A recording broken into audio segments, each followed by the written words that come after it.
Okay, this is going to be a WWE 1997 pay-per-view rewind. 1997 was a tremendous year, possibly the best year of the 90s, looking back on it. You know, when I talk to people and ask them, you know, what was your favorite year in WWE history, or what year do you look back on the most fondly of? And some people would say, you know, if I were to pick one year where I was the most engaged, where I just couldn't wait to watch Raw each and every week, I would have to say 1997. Now, obviously, the Attitude Era, 98 and 99, were more successful years. But like a lot of things, you know, 1997 was where the groundwork was laid down, where, you know, pretty much 97 set the tone for the success that would come in 98 and 1999. You know, one of the reasons, in my opinion, why it was so great, you had arguably, and in my opinion, the three best of all time, the three biggest and greatest WWE superstars of all time: Stone Cold Steve Austin, Bret Hart, and Shawn Michaels, all in their prime, all competing to get that top spot. And you just had some amazing promos across the board. You just had so much talent. Obviously, the Monday Night Wars were in full effect. WCW was, I believe, throughout the whole year of 1997, destroying Raw in the ratings. So the WWE really got off their ass, and the product got even better in 1997. Just a tremendous year. Without a doubt. There's just so much great stuff to talk about. And let's get right down to it. Bret Hart. Now, this kind of sparked everything in 1996. Obviously, Bret and Shawn were scheduled to have a rematch at WrestleMania 13. Bret and Shawn agreed that they would start shooting on each other, and they wanted to convince everybody, even people backstage, that they really hated each other, even though it was a work. However, though, whenever promos were cut between Bret and Shawn, specifically Shawn Michaels, they felt very real. There was a realism to him that just couldn't be denied. A lot of the things that he was saying were facts, you know, some people interpret it as being factually correct, and it just came off very genuine. Both Shawn and Bret, every single promo that they cut, specifically in 1997, it just felt so real and eerily just so accurate. And things just kind of spiraled and sparked out of control as the year went on. You know, Shawn Michaels would, you know, go behind Bret's back and basically say that the ratings are up. You know, business has never been better.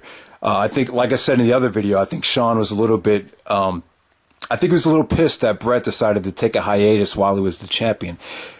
Shawn kind of interpreted it as, you know, Bret's kind of, you know, walking away, hoping that Shawn Michaels would fail on his own as the champion, and then he would come back and kind of, you know, reclaim that top spot. So that's how Shawn kind of interpreted it. And at the time, obviously, Bret was a free agent. Bischoff was offering, WCW obviously was offering Bret arguably the most lucrative contract in pro wrestling history at the time. I believe it was $2.8 million, around $3 million a year for a total of 3 years. So basically, Bret could be secure. Him and his family could live off this $9 million, and, you know, Bret would be set. However, though, Bret was always told by Vince McMahon that a WCW would never know what to do with Bret Hart. So Bret, you know, negotiated the deal with Bischoff, and he went back to Vince, and you know, he wanted to stay, but Vince had to, you know, obviously Vince didn't have the financial capacity to match that offer, so they agreed to $1.5 million a year for over 20 years. It was a very lucrative contract as well, and you know, a lot of people got word of how much Bret was making now, and you know, one of those guys was obviously Shawn Michaels. I believe it was documented that Shawn Michaels was only making around $700,000 at that time. So you know, money is the root of all evil, as we all know. You know, even guys like Mike Francesa have said in the past, if you don't know, you know, what it really boiled down to, there's a good chance that money was the biggest factor. And I would agree. Definitely, I think a lot of people were jealous and bitter that Bret was making that much money and that he was able to negotiate that kind of deal. As the year went on, Shawn Michaels even wanted to, you know, go to WCW because the stuff with Bret was just getting out of control. So let's jump to the Royal Rumble of 1997. So Sid is the champion, Psycho Sid. You know, Shawn had just dropped the belt to him at Survivor Series. So they wanted to have a huge rematch. And I think Vince's plan, and I think it was a smart plan. You know, the Royal Rumble actually outdrew and did a better buy rate than WrestleMania in 97. And it's crazy to think about. It was actually at the Alamo Dome in San Antonio, Texas. They did about 60,000 people showed up for this show. And, you know, I think people wanted to see Shawn win the belt back. You know, Shawn wasn't happy with his 1996 reign, even though it was great. He put a lot of pressure on himself. I think the WCW, you know, winning the ratings war, you know, Hogan turned heel, you know, Nitro's ratings boomed. And I think Shawn Michaels felt a lot of pressure, and he wasn't really happy. You know, it's well documented that he didn't like the Boyhood Dream storyline that they were doing. He thought it was too clean cut, too Beaver Cleaver. You know, he just felt like he was lacking an edge, and a way to get it back was to have this no more Mr. Nice Guy image when he would face Sid in the rematch, and he got his revenge. You know, they played off of the, you know, Sid nailing Jose Lothario with the camera, with Shawn actually nailing Sid with the camera. Now, the Royal Rumble match wasn't as exciting, and it didn't have the kind of atmosphere that the Survivor Series match had, but Shawn wins the belt back in front of his home crowd and his friends and family in San Antonio, Texas. It was a nice feel-good moment. But, you know, the highlight from the Royal Rumble of 1997 was Austin and Bret continued their feud. They kind of used the Royal Rumble to escalate the Bret and Austin stuff going into WrestleMania. I thought it was really creative what they did. You know, Austin actually won the Rumble. He actually got eliminated by Bret, but the referee was distracted by Mankind and Terry Funk. So the refs didn't see it. So Austin actually comes back in and eliminates everybody, and also eliminates Bret, and is declared the winner of the Royal Rumble. So at that time, you know, in sports, they didn't really have instant replay, and same thing with the WWE. You know, if an official didn't see the elimination, then he technically did not get eliminated. So Bret, this kind of, you know, signaled, you know, Bret Hart turning heel. You know, Vince had wanted Bret to turn heel because of the emerging popularity of Shawn Michaels and Steve Austin. There was just so many great baby faces that Bret could work with as a heel. So that's one of the reasons why he turned heel. But we'll talk more about that later. Bret was very, very hesitant about turning heel. Obviously, he had a great fan base. He didn't want to alienate his fans, and he just loved it. You know, it was a great way to stroke his ego, to have all these, you know, kids and families and crowds, you know, cheering for him. So there was a lot of hesitancy on Bret's part at the beginning of his heel turn. So, you know, Shawn Michaels is the champion. You know, the idea was to drop it back to Bret at WrestleMania 13. I believe that was the plans. You know, somewhere along the line, Shawn Michaels suffered a knee injury. It wasn't declared if this was a ACL tear or a meniscus tear, but Shawn did mention that he might have to have reconstructive knee surgery. The doctors weren't that efficient at the time, so you don't really know how serious it was. You know, a lot of people think Shawn was using this as an excuse not to drop the belt to Bret. And it was kind of crazy, man. Everything kind of spiraled out of control after that. Bret really believed that Shawn was faking the knee injury, but you know, we'll never know. Shawn has never admitted that he really wasn't hurt. He just attributed it to the you know, a doctor said to him, looked him right in the eye and said, "You can never wrestle again." But like I said, at that time, the doctors weren't as efficient as they are now, and the technology has gotten a lot better since 19, 20 years ago. So we just don't know how serious of a knee injury it was. And even before then, Vince had actually told Bret that Shawn versus Bret is too predictable. I'm going to go with Undertaker and Sid for WrestleMania. And I think it was a mistake to go with Taker and Sid. You know, a lot of people were really happy that Taker, you know, finally got his moment at WrestleMania. But, you know, to take the title off Sid and then to put it back on him again, I think the audience kind of knew. It was clear the WWE didn't know what the hell to do in 1997 for the main event of WrestleMania, and the buy rates kind of suffered. Like I said, WrestleMania did a weaker buy rate than the Royal Rumble, so that wasn't good. But you know, they kind of sacrificed so Shawn wouldn't wrestle at WrestleMania, so they kind of sacrificed the main event of WrestleMania. I think it would have been too soon to have Austin win the belt at WrestleMania. So even though Austin did win the Rumble, they had this fatal four-way match. So Austin actually hurt his knee as well. So his wrestling ability was really limited in a fatal four-way. I'm sorry, the Final Four at the In Your House pay-per-view in February was called Final Four. So it was like kind of like a four-man Royal Rumble match. Austin got eliminated first. Vader was in there. Vader put on a great performance, but he got eliminated. And then Bret Hart actually eliminated, clotheslined the Undertaker to win the WWE title for the fourth time. And then the next night on Raw, Taker actually screwed Bret out of the title. Bret Hart and Sid actually had a steel cage match on Raw, and Taker actually shut the steel door on Bret's head, and Sid was the champion again. So that sets up Sid versus Undertaker for WrestleMania. So like I said, they kind of sacrificed the main event of WrestleMania. It wasn't a very it was a dull match. The build up was kind of crappy. I don't think anyone really wanted to see Undertaker and Sid. The only good thing that came from it is, a lot of people thought Undertaker deserved to win the championship, but I think WrestleMania 13, the whole show the goal was just to turn Bret heel and to turn Austin face. And, magic happened at WrestleMania 13. It was declared a submission match. Obviously, at that time, Bret and Austin were feuding with each other on Raw. The feud was definitely out of control. Bret took all his aggression out on Vince McMahon, saying that he was been getting screwed left and right. He really became a crybaby leading up to WrestleMania 13. And you could see the heel turn was definitely coming. They declared WrestleMania 13 a submission match. Austin was actually upset about it because, Austin's not a submission wrestler, obviously. He doesn't really have a lot of submissions. So I think there was a lot of nervousness on his part.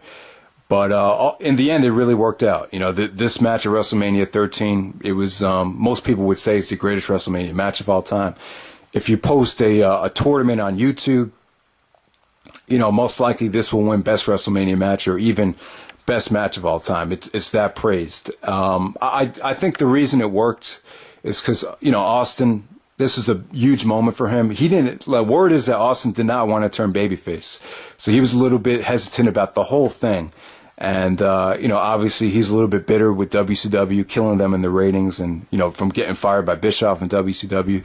Austin definitely had that edge in that match. Really an angry, I don't give a fuck type of edge. And at the same time, Bret is upset because he had gotten screwed out of the WrestleMania 13 main event. He was supposed to win it back at WrestleMania 13, and he has to settle for this, undercard match with Stone Cold Steve Austin. But still, even though it was an undercard, the show was still built around this match. They were still relying on Bret Hart to sell this pay-per-view, make this pay-per-view, and it was great. Just some fun facts about this match that I didn't know is, Bret Hart really had a lot of creativity behind this match. He kind of took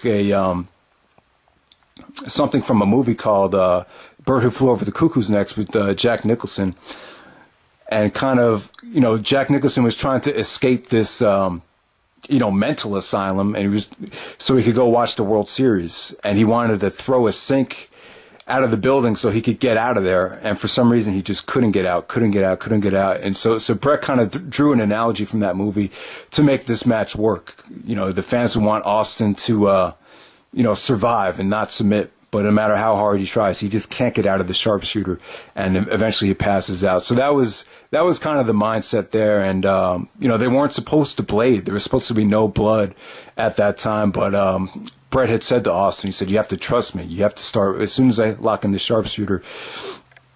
The fans need to see that blood pouring out of your head." So he actually, Austin bladed during this match, and the blood, the image of Austin.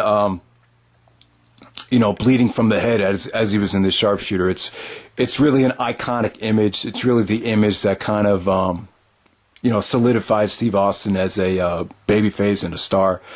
Just the intensity, the atmosphere, the aggressiveness, the build up to this feud definitely played off. A much better. The Survivor Series '96 match is a technical classic, but this was just a war, and definitely one of the best feuds in WWE history. Steve Austin and Bret Hart, and the feud would continue as the summer went on. And I would say that Austin's face turn and Bret's heel turn really kind of turned the table. Ratings were up. As you can see throughout 1997, the houses went up, especially by the time you get to SummerSlam. The interest in the product just got a lot better. The creativity on Raw was incredible. They just did a lot of creative things with, Austin being a babyface. Bret as a heel, took a new direction, started bashing Americans. The mindset was that Bret could keep his fan base throughout the whole world, but he would just be a heel in America. And I definitely think it paid off. I think that's the kind of storyline that got everybody behind, Steve Austin as the year went on. They even did some creative things with, Bret hurting his knee, Austin trying to, decimate his knee, and taking Bret into the ambulance, and Austin would actually be the driver of the ambulance. Just creative stuff like that. The promos that now that Bret was a heel, Shawn Michaels was able to cut these crazy promos on Bret Hart about how he was obsessed with the championship. They just felt like real shoots.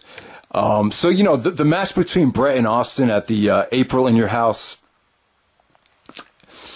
it wasn't anything special. Austin kind of got his revenge by, locking Bret up in the sharpshooter. But Bret had founded the new Hart Foundation with Jim the Anvil Neidhart. He kind of made up with Owen Hart. He said, "Owen, I love you." Even though Owen and Bret have feuded for so many years. So Owen and Bret were finally back together. British Bulldog, and obviously Brian Pillman had trained with, Stu Hart and the Harts up in Calgary while he was trying to break into the business. So we had a awesome reunion of the Hart Foundation in 1997. So,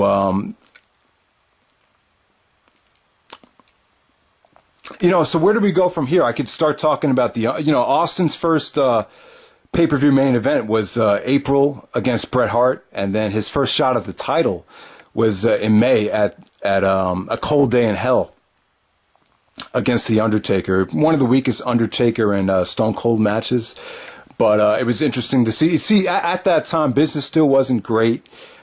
Taker was definitely still a little bit more over than Austin. It wasn't until the summertime where business took off and Austin really became a legit star. I would say by SummerSlam 1997. So the Austin and Bret stuff, Bret actually hurt his knee too. It's funny, all these guys ended up hurting their knee in 1997. It wasn't anything serious. Bret would just have to miss a couple pay-per-views in a row. So Stone Cold and Shawn Michaels became tag team partners. They took on British Bulldog and Owen Hart on Raw. One of the best matches from the Monday Night Wars. And Austin and Michaels actually won the tag team titles. But, they were so egotistical, so selfish, that they really couldn't get along. And they had a match at King of the Ring 1997, which was great stuff. Both guys look so much more healthy and so much more mobile than they did at WrestleMania 14. Obviously, both guys, suffered tremendous amounts of injuries leading up to WrestleMania 14. Austin with his neck and Shawn Michaels with his back. But, King of the Ring 1997 is their best work that they've done together as far as fluidity goes. But yeah, it really didn't. From there, Austin is still feuding with the Hart Foundation for Canadian Stampede, one of the best pay-per-views of the 90s, arguably the best pay-per-view of the 90s. You had Bret's team in Calgary, at the Saddle Dome. You had the whole Hart Foundation, Bret, Owen, Bulldog, the Anvil, and Pillman taking on Stone Cold, Ken Shamrock, Goldust, and the Legion of Doom in a 10-man war. They didn't do anything crazy in that match, but just the atmosphere and the intensity, and it was just so cool to see the fans just react so differently just because we were in Canada, because we were crossing the border. Austin was just such a great heel here. The fans just hated Austin. They did some stuff with Stu, Bret's dad, and his brother on the outside of the ring. Owen Hart actually got the pinfall on Steve Austin to set up their SummerSlam match. So when we get to SummerSlam, for the Intercontinental title, we have Owen and Austin going at it. And this was...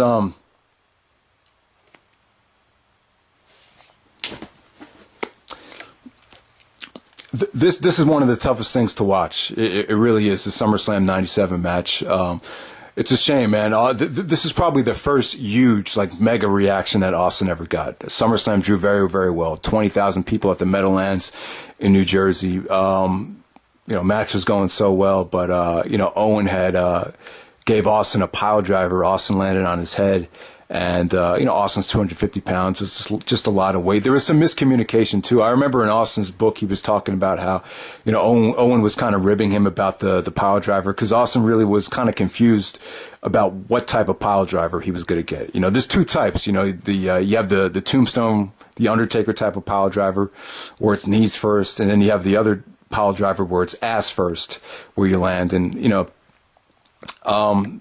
it's just so tough to talk about this because Owen Hart had died, but I just wish this had never happened. I really do. But at the same time, it forced the WWE to be more creative, to work around Austin's injury. They did this whole angle where Austin wasn't allowed to wrestle, so all of a sudden you have Austin, defying the authority and giving Sergeant Slaughter the stunner. Eventually, he gave Vince McMahon the stunner. And he just became more rebellious. They got more creative with his matches. They had to protect Austin, so they kind of made Austin more of a brawler. You didn't really see a lot of technical stuff from the ringmaster Steve Austin type of gimmick anymore. So it was a total change, a huge sense of urgency there. Austin was the franchise. That's your main event guy for WrestleMania, and he goes down with a neck injury. Probably needed neck surgery right away, but he kind of took a couple months off from in-ring action, but even when he did come back, they were very, very careful about how they booked him. They booked him in very, very short matches. He actually, obviously he had to vacate the Intercontinental Championship. Owen Hart won it back in the tournament. Then Austin, beat Owen Hart again. Then he vacated it again. And then, he took on The Rock, Rocky Maivia. We'll talk more about The Rock later. The Rock kind of had a down year, kind of struggled a lot in 1997. Him turning heel, joining the Nation of Domination. Things started to pick up for The Rock as the year went on, but he, they had a huge storyline over the Intercontinental Championship where I believe Austin beat The Rock, and then he ended up having to vacate it, and I think he just gave it to The Rock before 97 officially ended. So let's jump back to SummerSlam. Bret Hart and The Undertaker. We're going to have a match for the WWF title, and it worked. I think the USA versus Canada thing, it worked at first, because Bret's opponents were guys like Austin, Undertaker representing the USA, and then eventually after this match, it kind of got cheesy. They brought in the Patriot, and the whole USA versus Canada thing kind of became laughable, kind of very cartoonish, it just lost a lot of spark at that point. SummerSlam 1997 was huge. It was a huge turning point. Obviously, at that time, Bret was the top heel. He was hated by Americans. He was getting a lot of heat in American arenas. And guys like Taker and Austin were, the American darlings at the time. Shawn Michaels was the guest referee in this match, and he would turn heel, costing Undertaker the match. So we had two heels now, Bret Hart and Shawn Michaels. That tore a lot of things up. Bret was totally against that because he was afraid that Shawn was going to scoop his heat. Obviously, he felt like he was the top heel. What's the point of turning Shawn Michaels heel if I'm the top heel? So once again, they're competing to be the top heel. They were already competing to be the top faces, but that kind of fell through. And during the summer of '97, they couldn't get Shawn Michaels and Bret Hart done. They tried to do it at WrestleMania, that fell through.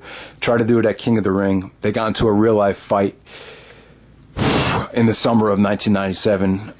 But we'll talk more about that later. But let's focus on Bret and Taker at SummerSlam. Just an incredible match here. Shawn Michaels as a guest referee just did an incredible job. Like I said in the past, this is probably the best job anyone's ever done as a special guest referee. It just, the ending just came off so great. Bret Hart basically says, "Fuck you," to Shawn Michaels for getting in the way, and Shawn kind of snaps, and he takes the steel chair that Bret had brought into the ring, tries to hit Bret with it. Bret ducks and nails Taker right in the head.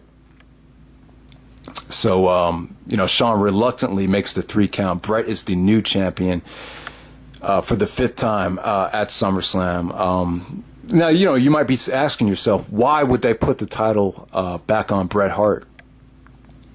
And I think for a lot of reasons. They wanted to free Taker up to do a Shawn and Taker feud. Taker is the top face, Shawn is the top heel. They would main event the next 2 pay-per-views. I think that's one reason why. Another reason why there might have been a negotiation that Bret was going to win the belt. So, Vince probably put that in the contract to ensure that Bret would sign with the WWE. That might be a reason why. But it's kind of weird. It's like, why would you put the title on Bret if you're not going to put him in the main event for the next 2 pay-per-views and you want out of the deal? Vince had wanted out of the 20-year contract with Bret Hart. He said he couldn't afford to pay him anymore. He did say that he might be able to pay him on the back end of the deal, which means, kind of like being amnestied in the NBA, which means, Bret would get all his money. He just wouldn't get it on time. He would just get it over a longer period of time. And Bret was totally against that. Vince had said that, to keep paying this deal, I'm going to have to sell. He was actually selling property to keep paying Bret. That's what he actually said. So, obviously Bret went to his attorneys and he started negotiating more with WCW, and Vince even gave him the green light. He said, go to WCW. So the question is, if business is getting better, why would Vince say, he can't afford him anymore? There might be some truth to that. You have to ask Vince McMahon, but in my opinion, I just think Shawn Michaels wanted to turn heel. I think he wanted to be the top heel. I think he wanted Bret Hart out of the picture. At the time, Shawn and Bret had a real-life fight backstage. Basically, Shawn insinuated that Sonny and Bret were sleeping together. He said Bret Hart's having sunny days. Shawn accused Bret of being obsessed with the WWE Championship, and a lot of stuff got sparked out of control because Bret was accusing Shawn of faking the knee injury. And then things even came into play with the DX thing. When Shawn turned heel, you saw the crotch chopping. He was doing these sexual things with Triple H. Bret had called them degenerates. That's what sparked them being called Degeneration X. There was even some people calling Triple H and Shawn Michaels fags, homos.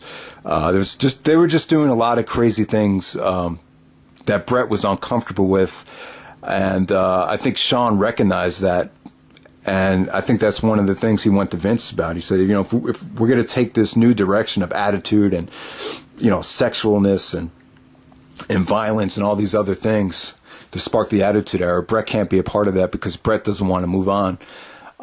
Which is weird because, you want to say that, the Attitude Era,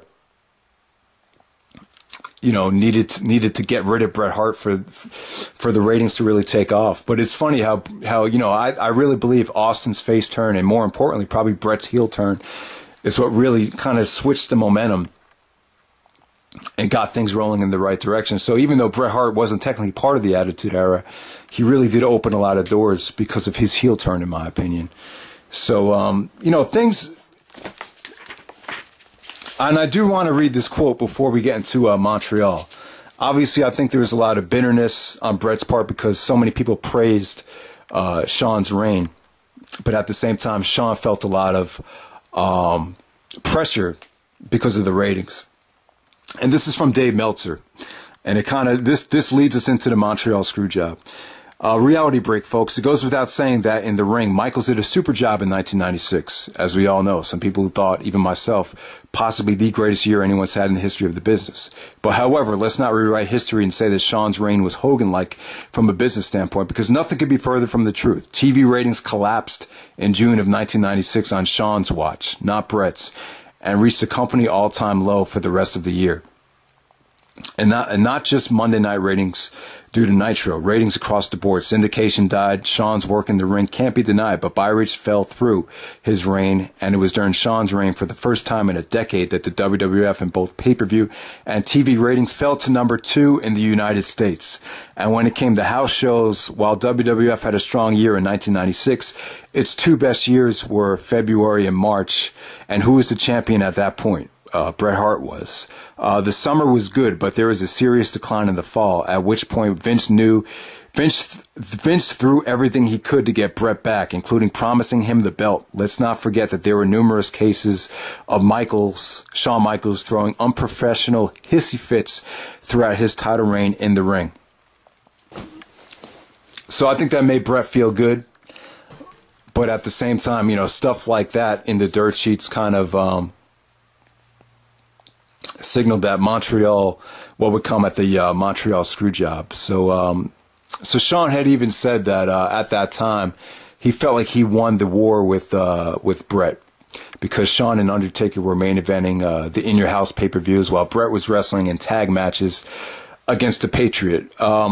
Here's how I would kind of counter that.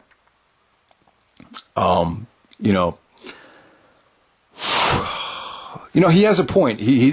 Shawn Michaels does have a point, but Shawn and Undertaker are two of the biggest stars in the WWF at the time. The Patriot was a new gimmick. Yeah, Kurt Angle's music. This is kind of embarrassing to hear looking back on it, but the Patriot wasn't that over. It just wasn't a great storyline. So, when you have two superstars as opposed to just one, obviously you're going to put the two superstars in the main event. So, that's just a little side note right there. But let's get into the Montreal Screwjob. And I know we've talked about this millions of times. There's so many theories about whether it was a work or whether it was a shoot. This could take a really long time, but I'm going to try to speed through it as fast as I can. Oh God, there's so much crap we could talk about here. All right, the reason it became such a big deal as to why Bret didn't want to drop the title is because they were in Montreal. They were in Canada. Bret felt like as a hero, he couldn't let Shawn Michaels, who had just taken the Canadian flag, stuck it up his nose, kind of, bash Canadians, even on his way out to the ring at Survivor Series, he had fornicated and wiped his ass with the Canadian flag. Bret Hart, knowing that, felt like he would the Hitman character would be done if he had came up short and actually dropped the belt to Shawn Michaels in Canada. Bret had no problem dropping the belt to anybody. He would have done it to even Shawn Michaels on Raw the next night.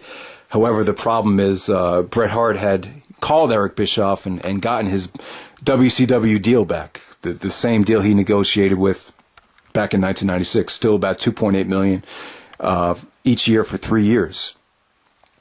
So he got his deal back. The problem was Vince didn't want Bret to bring the belt to WCW, obviously. That was a big fear, even though Bischoff had stated to Bret that even if you do take the belt with you, we can't put it on TV due to it just can't happen because we could get sued. So Bischoff was afraid of getting sued. So bringing the WWF title on WCW television was not an issue. But Vince didn't know that. It's still too much of a risk. And I agree with Vince at that time. See, I blame Vince McMahon for getting it to this point, for even putting the title back on Bret. If you don't want Bret under contract, why are you going to make him the champion again? That's my main issue. But at the time, if I'm running a multi-million-dollar corporation that's competing with Ted Turner, you got to do what you got to do at that time. So I don't blame him for taking the belt off of Bret. I just think he should have done it in a more stand-up way. Why didn't he say to Bret, if you go out there, we're going to have to screw you. I would have just said, listen, you're giving me no choice. You have to drop the belt to Shawn. If you don't do it, I'm going to screw you. So why didn't Vince say that? I think Vince was a little bit worried about getting sued because Bret had creative control. And that's another big thing. Bret had so much creative control in his contract that I think, Bret had never had a contract like that where he had creative control. And it was one of the rare occasions where the wrestler had more power than the promoter. So it has a lot to do with that. But, Vince directly lied to Bret that it would be a big schmoz. And while Bret had the sharpshooter on, we have everyone come down to the ring and it would end in a disqualification. That didn't happen. Obviously, the funny thing about it is Bret Hart actually tells Shawn Michaels how to put the sharpshooter on. So Bret's actually helping Shawn put the hold on him. And the weird thing about this, and this is what makes me think it might be a work, that it's a possibility that they negotiated this behind the scenes. But I don't think it's a work. If it is a work, then Bret, Shawn, and Vince and everybody deserve Academy Award. They deserve Oscars for making this seem so legit over the years. For the past almost 20 years now, it hasn't come out that it was a work. So I just don't think it was. But because Vince and Sergeant Slaughter were at ringside, telling Bret to get back in the ring, and for the whole year of 1997, Bret and Vince were feuding. I mean, Bret actually shoved Vince down after he lost the title to Sid in the cage match. So it is a possibility. However, though, I just, after everything that we've heard in shooting interviews and documentaries, I just seriously doubt it. And such a big deal has been made about this. I seriously doubt that. But the funny thing is, it was actually Shawn Michaels and actually Triple H. Triple H got no heat at all at first. Like, no one even knew it until probably 2007 that it was Triple H that said, "Fuck him. If he doesn't want to do business, let's do business for him."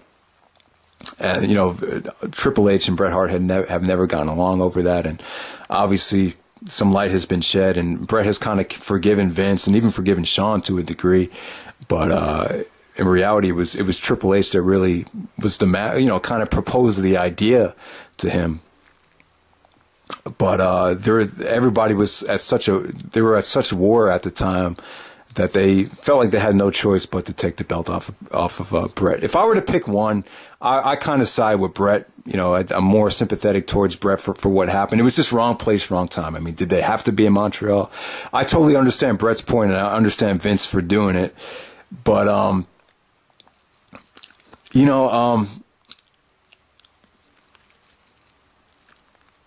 it's too much of a risk. I think it was too much of a risk to wait until the next night on Raw to have Bret drop the title. It really was. Who knows if they were in, Florida or in the United States, would things have been different? Possibly. But Bret had just felt that, if he had to come up short, it would have alienated both fan bases, because Bret never wanted to turn heel. He felt like all he had was his Canadian fans and his foreign fans. And there was no way he could go back to being, loved by the Americans. And if he had lost that match, then you kill everybody. You kill both fan bases. That was his mentality, and to a degree, I do understand it. But it was just Bret Hart was just being hit with the perfect storm. The business wanted to move in a new direction. And I really think it was Shawn Michaels that really forced Bret out. I think Shawn has said to Bret, I think it's even well documented. Shawn has said to Vince that, we just can't, stay in the same company. I think Shawn even threatened to go to the WCW. He said, "Send me the WCW because I can't work with Bret anymore." And, Shawn had even, took a couple weeks off, saying there was an unsafe working environment because, Bret Hart felt like Shawn embarrassed him in front of his family with the Sunny Days comment. So Bret even said to him, he said, "You're not just fucking with me, you're fucking with my family." He said, "Why are you fucking with my family?" And he took his hair and ripped it out, and Shawn threw a hissy fit and wouldn't come into work. And he even said to Vince, "If you don't get rid of Bret, I'm going to WCW." And plus, he wasn't paying the other guys what he was paying Bret. So it was a huge financial, it would save a lot financially to probably get rid of Bret, as, I think Vince, I don't know. I really don't think Vince's pockets were hurting that much. I think the reason he let Bret go was to move on with the new direction of the company and for Shawn Michaels to stay. I really feel like that's probably the reason why. But that's the Montreal Screwjob. Let me know what you guys think. I don't want to spend too much time on it. So let's just move on to the next part of the video. Woo. I mean, damn. Undertaker's title reign. So at the Royal Rumble, Taker kind of took a new direction with his character. He had gotten screwed by Paul Bearer and Vader. Vader actually went over Taker.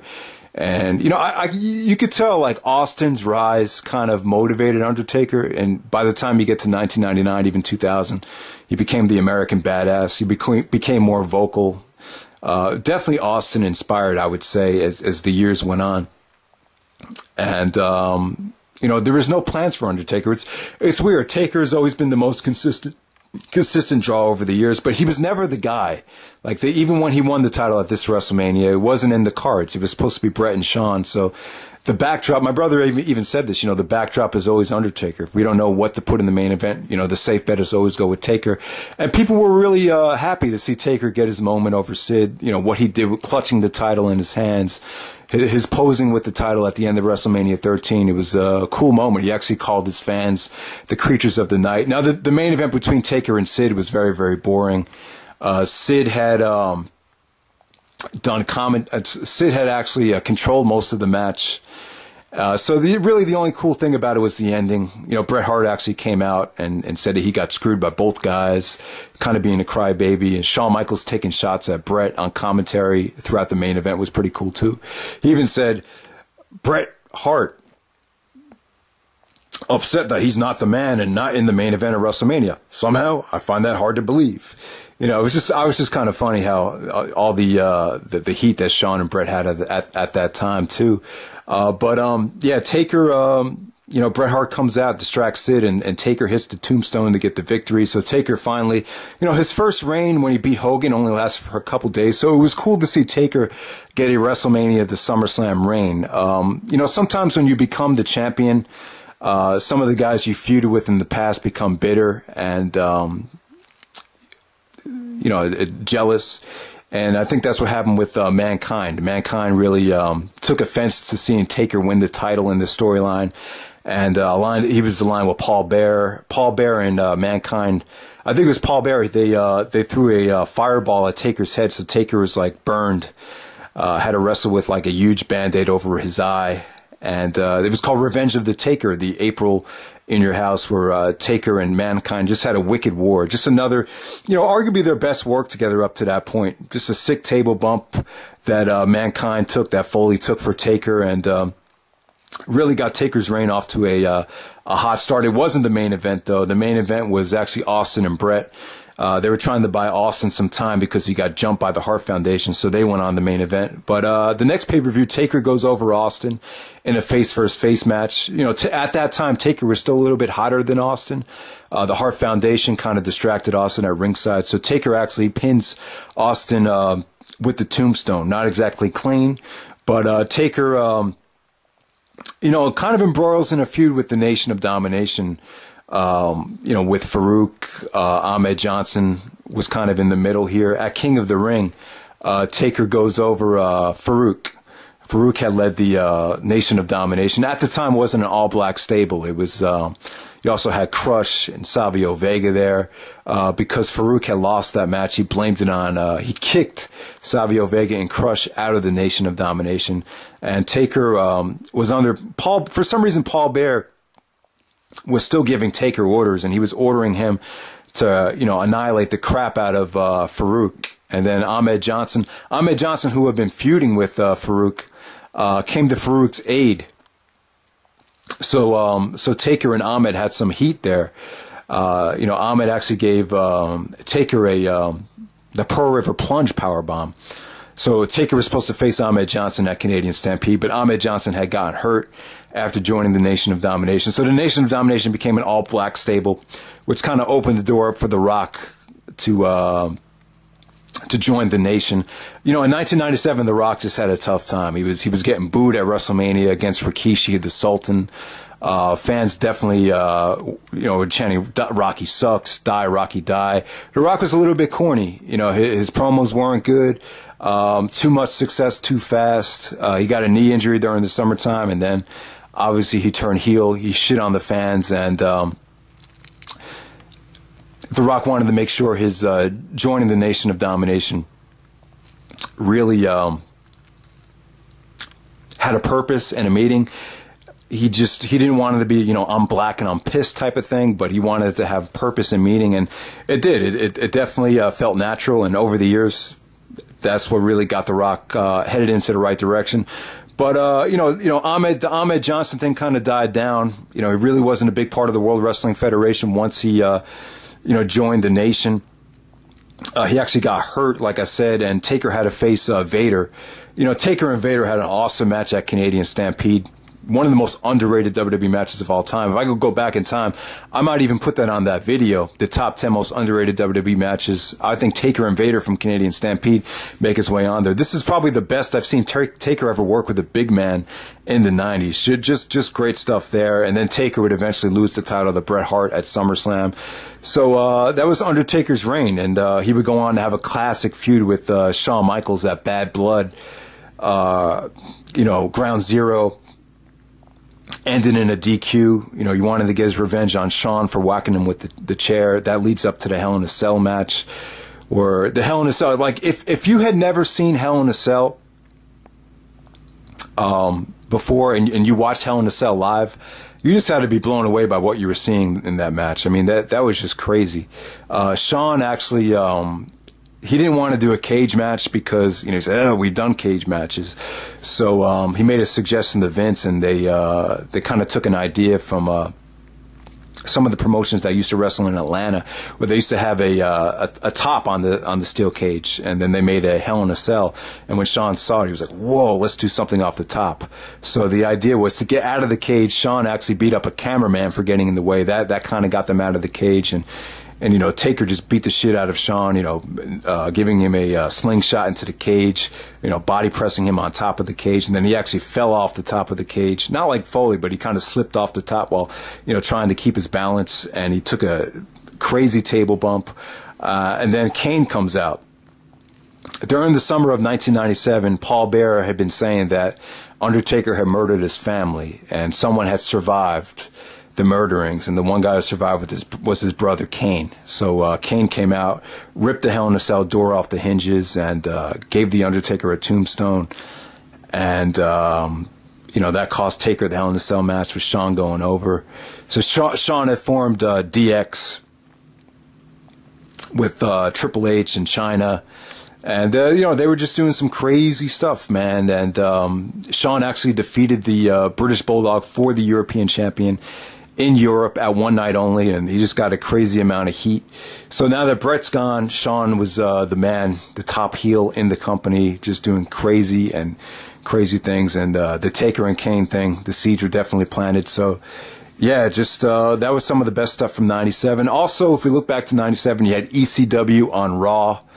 You had Sabu, Tommy Dreamer, all these guys from ECW. If you were an ECW fan, it just had to be huge publicity for ECW at the time. Rob Van Dam had teamed up with Jerry Lawler. He called himself Mr. Monday Night. Even Jerry Lawler made some appearances in ECW.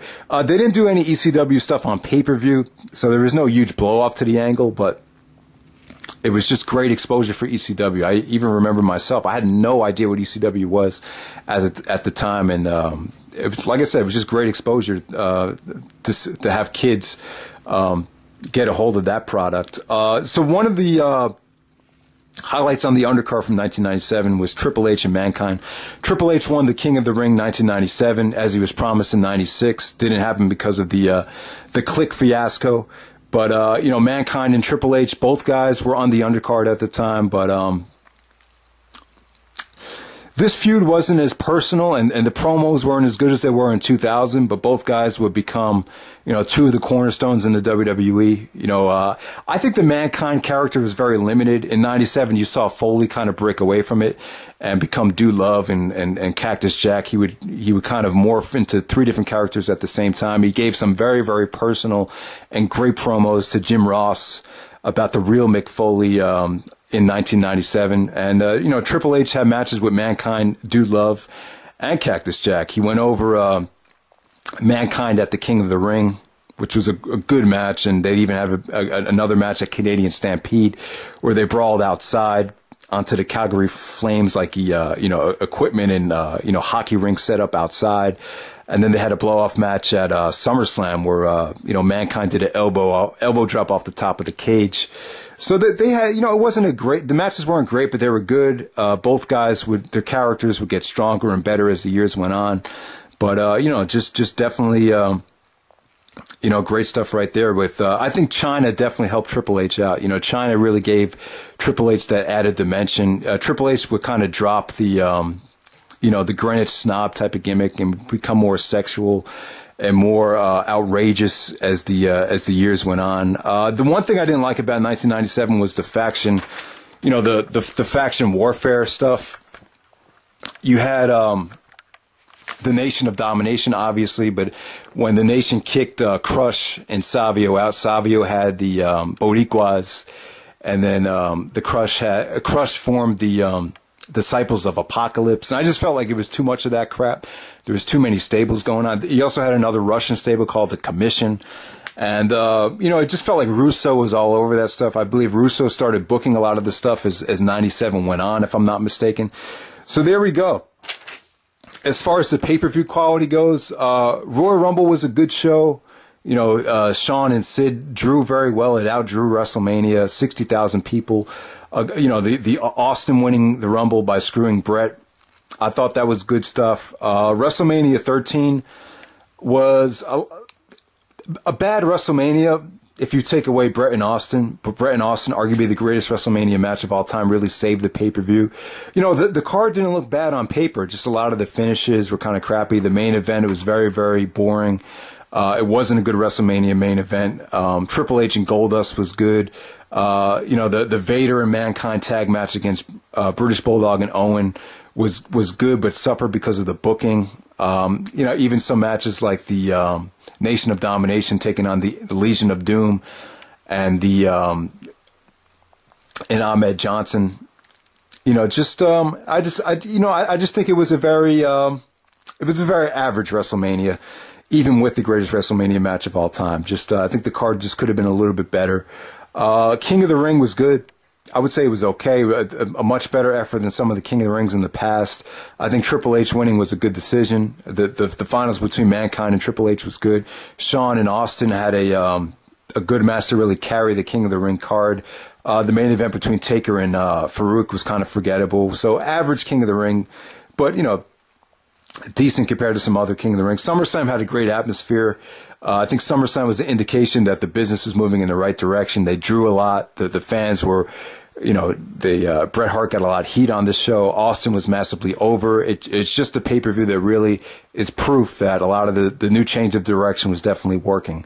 I would say that the Survivor Series was a bad pay-per-view. Shawn and Bret, the actual match wasn't good. They didn't really do anything special. It was more of a brawl. They didn't plan anything out. It was just you just had to be, the actual match has kind of gotten lost in the show. No one really talks about whether the match was good or not. It kind of gets a pass because of what happened. The Montreal Screwjob. But if you had ordered this pay-per-view, you had waited 18 months to see the rematch between Shawn and Bret, and this was just disappointing. This is one of the most disappointing matches ever. It just would have been nice if they just gave more of an effort. It would have been cool to see Shawn and Bret in their primes without the 1 hour Iron Man stipulation, but we'll never see it. We'll never know. The two big egos, they just didn't, Shawn and Bret just didn't work a lot in their prime. But it is what it is. The best pay-per-view of the year was Canadian Stampede. You only have four matches on the pay-per-view, but they were all great. Mankind and Triple H was a good opener. You had the great Sasuke taking on Tako Michinoku, which was breath of fresh air. Tako Michinoku eventually became the first light heavyweight champion in the WWE. Like I said, Taker and Vader was criminally underrated.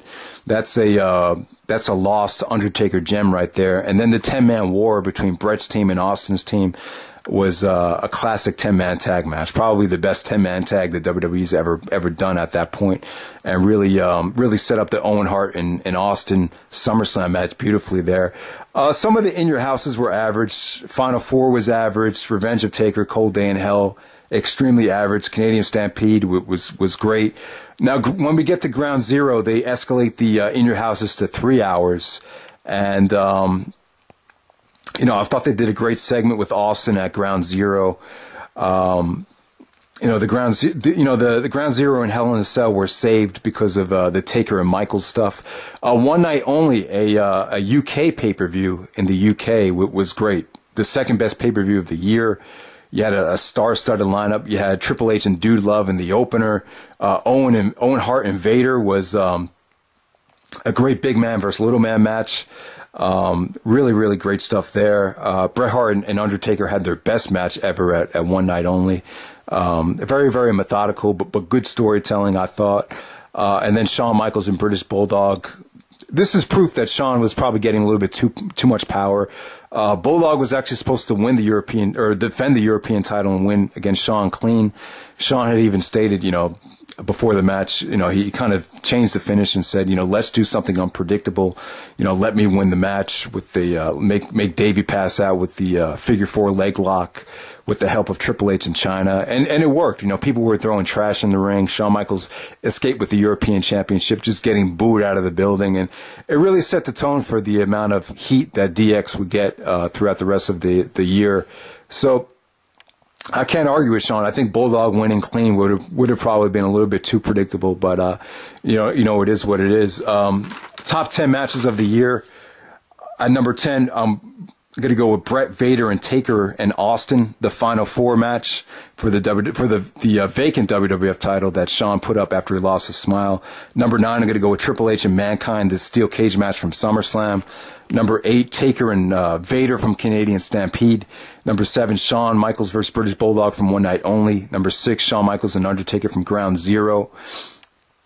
That match set up the Hell in a Cell very nicely. Number 5, Bret Hart and Undertaker from One Night Only. Number 4, Bret Hart and Undertaker from SummerSlam, featuring Shawn Michaels as a special guest referee.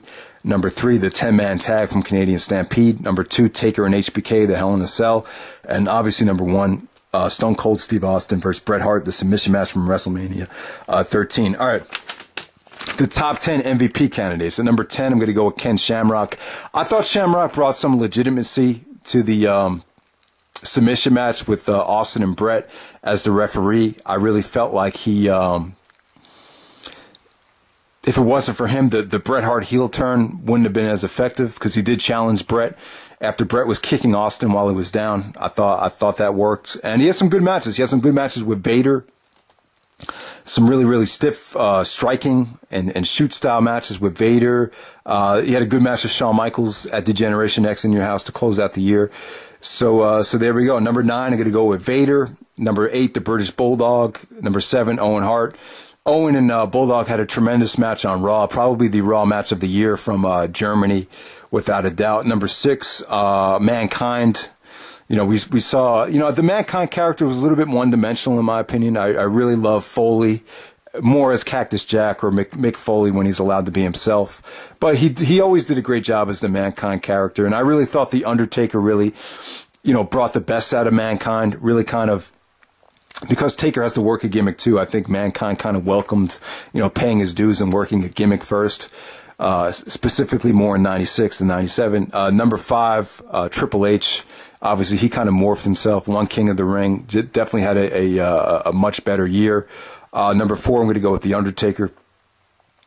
Obviously, this is the first time Taker had a great reign. He definitely had a great year. Great, one of his best years, without a doubt. I think if Taker had stayed healthy in 2007, that would have been his best year. But when we look back at it, 1997 might have been The Undertaker's best year, without a doubt. Shawn Michaels even said that The Undertaker is all class. He's got the shaft before. He was passed up on and promised things in the past plenty of times, but he never bitched about it, never complained. Undertaker was always the good soldier, even in the midst of the war between Bret, Shawn, and even Austin. Taker was the one cool cat that kind of held everybody together, so that was cool. Number 3, Shawn Michaels. Now, Shawn did not wrestle a lot in 97. He took off from February, and then he came back in May, wrestled at the King of the Ring, took off in July and August at SummerSlam. So he really didn't wrestle at a lot of the pay-per-views, but, he really morphed himself. He really became like the devil. You could definitely tell the injuries and the toll the business took on him with the stress and the pressure was really getting to him. He, you could tell he started taking painkillers.